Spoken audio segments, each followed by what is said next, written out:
मसीह में भाइयों और बहनों, कल्पना कीजिए कि आप गलील सागर के किनारे खड़े हैं। आसमान अंधेरा है, लहरें तेज हैं और आप डरे हुए हैं। आप ईश्वर से एक संकेत चाहते हैं जो आपको दिखाए कि ईश्वर आपके साथ हैं। लेकिन लूका के सुसमाचार में यीशु कहते हैं, यह पीढ़ी एक दुष्ट पीढ़ी है। यह एक संकेत ढूंढती है, परंतु योना के संकेत को छोड़ कोई संकेत इसे नहीं दिया जाएगा। यीशु हमें बताते हैं कि हमें विश्वास करने के लिए बड़े चमत्कारों की जरूरत नहीं है। वह चाहते हैं कि हमारे हृदय बदलें।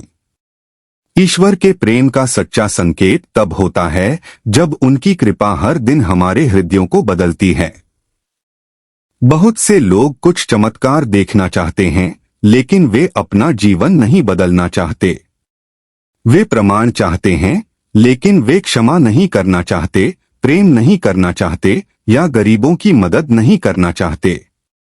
यीशु हमें पाप से मुड़ने और ईश्वर की ओर लौटने के लिए कहते हैं। परिवर्तन केवल एक बार की बात नहीं है, यह एक यात्रा है जो हर दिन जारी रहती है। योना की कहानी हमें यही सिखाती है। योना ईश्वर से दूर भाग गया। वह डरा हुआ था, लेकिन बड़ी मछली के अंदर उसने प्रार्थना की।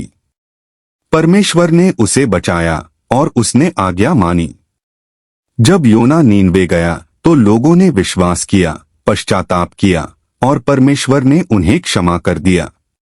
यही असली संकेत है, पश्चाताप से हृदय परिवर्तन।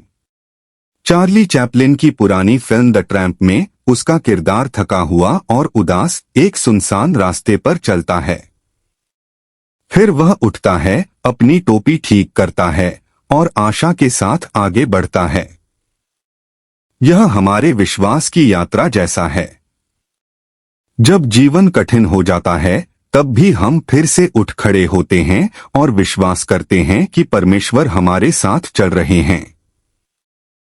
कुछ सच्चे लोग हैं जो परमेश्वर की दया के प्रतीक बन गए हैं। संत मारिया गोरेट्टी केवल 11 वर्ष की थीं जब उन्होंने उस व्यक्ति को क्षमा कर दिया जिसने उन पर हमला किया था। बाद में उस व्यक्ति ने पश्चाताप किया और एक बदला हुआ व्यक्ति बन गया। उनकी क्षमा ने उसकी आत्मा को नया जीवन दिया। धन्य बार्टोलो लोंगो एक समय शैतानवाद का पालन करते हुए अंधकार में रहते थे, लेकिन रोजरी के पाठ के माध्यम से उन्हें शांति मिली और उन्होंने पोम्पेई में अवर लेडी के लिए एक मंदिर बनवाया।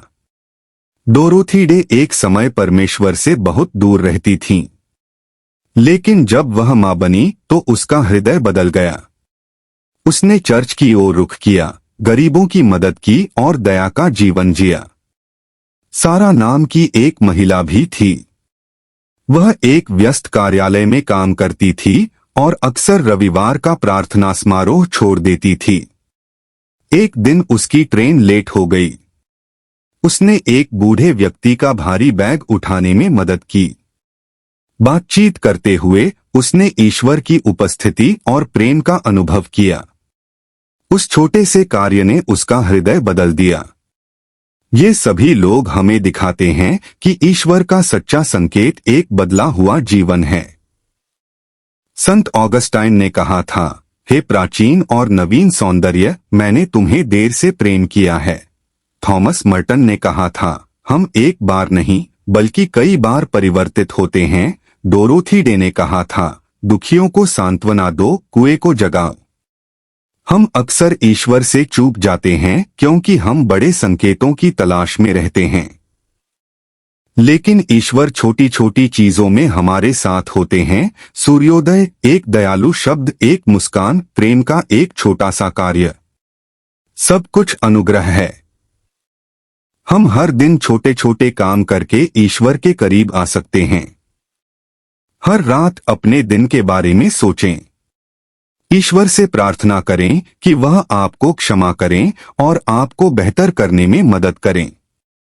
अक्सर पाप स्वीकार प्रार्थना करें, इससे शांति और शक्ति मिलती है। दूसरों पर दया करें। गरीबों की मदद करें, बीमारों से मिलें और जिन्होंने आपको ठेस पहुंचाई है उन्हें क्षमा करें। बाइबल पढ़े। यीशु के वचनों को अपने हृदय में भरने दें और अपने कार्यों का मार्गदर्शन करें। हम सभी एक दोराहे पर खड़े हैं। क्या हम ऐसे लोग होंगे जो हमेशा संकेतों की तलाश में रहते हैं, या हम ऐसे लोग होंगे जो अपने दैनिक जीवन में, अपने घरों में, अपने काम में, अपने छोटे छोटे पलों में यीशु को पाते हैं?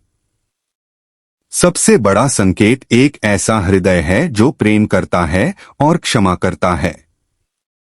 आइए प्रार्थना करें। प्रभु यीशु, हमारे अंधेपन को क्षमा करें। हमारी आंखें खोलें ताकि हम आपको हर दिन के लोगों और घटनाओं में देख सकें। हमें प्रेम करने, क्षमा करने और दूसरों को आपकी उपस्थिति का एहसास कराने में मदद करें। आमीन। इस सप्ताह प्रत्येक भोजन से पहले एक पल के लिए याद करें कि आपने अपने अंतिम भोजन के बाद यीशु को किस तरह देखा था। आप देखेंगे कि कैसे आपके सामान्य दिन ईश्वर की कृपा से भरे हुए हैं। Echoes of the word echoing Christ in every heart where silence speaks and every voice matter. Rooted in Carmelite contemplation and creative prophecy reflections, visuals and captions. Crafted with love and multilingual. Inclusive. Spirit-led. You are not just a viewer, you are part of the echo. Join a community that honors every voice. Let the word resound through hearts, screens, and lives. Welcome home. May every post be a prayer, every image a window to grace. Subscribe, share, commit. Prayer requests and mass intentions. We believe in the power of prayer and the grace of community. If you'd like us to lift your intentions in prayer or include them in our mass offerings, you can write to us. Email, echosofttheword@proton.me. Mobile phone WhatsApp, +918981223485.